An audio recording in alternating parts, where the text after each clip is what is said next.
Have you ever had a moment where you're completely fired up to change your life, only to slip back into the same old habits within a week? You told yourself this time would be different. You watched the videos. You made the plan. You even felt that initial surge of motivation.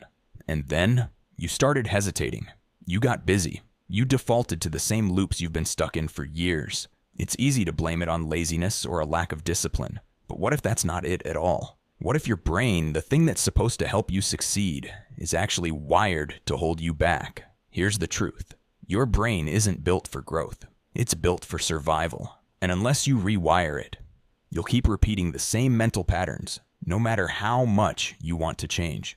Just look at Joe Rogan. Before the podcast, before the reach, before the influence, he was a guy who kept evolving. From martial arts to stand-up comedy, to hosting, to building one of the biggest platforms in the world.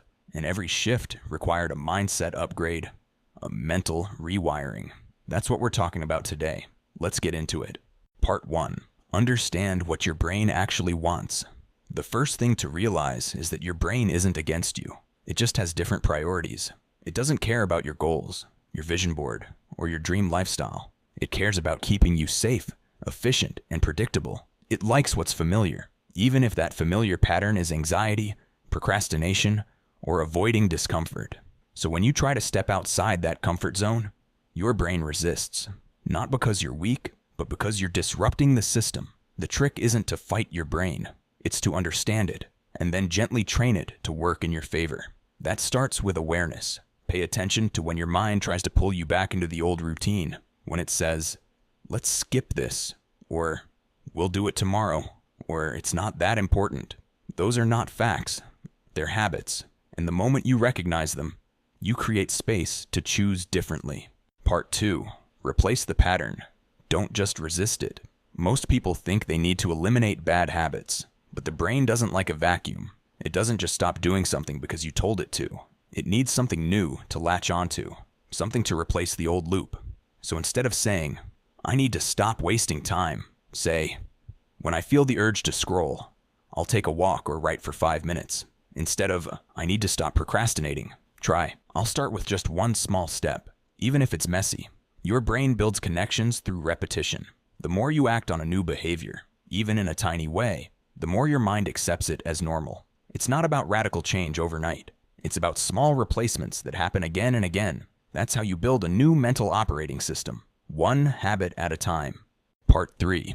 Think like the future you. Now, we've all heard that identity shapes behavior. But what does that mean in practice? It means if you keep seeing yourself as someone who struggles, avoids, or quits, then you'll keep acting like that person, no matter how many goals you set. So instead of focusing just on what you want to do, ask, who do I need to become? If the answer is someone who follows through, then practice thinking like that person, talking like that person, and showing up like that person today, not in some future version of you, right now. Say to yourself, I'm someone who shows up. I'm someone who finishes. I'm someone who does the work, even when I don't feel like it. At first, your brain might not believe it. That's okay. Identity doesn't form from belief. It forms from repetition and action. Think it, say it, prove it, repeat. Eventually, it becomes real. Part 4. Let discomfort be your guide. Rewiring your brain won't always feel good. In fact, the discomfort is usually a sign that you're on the right path. Think about it.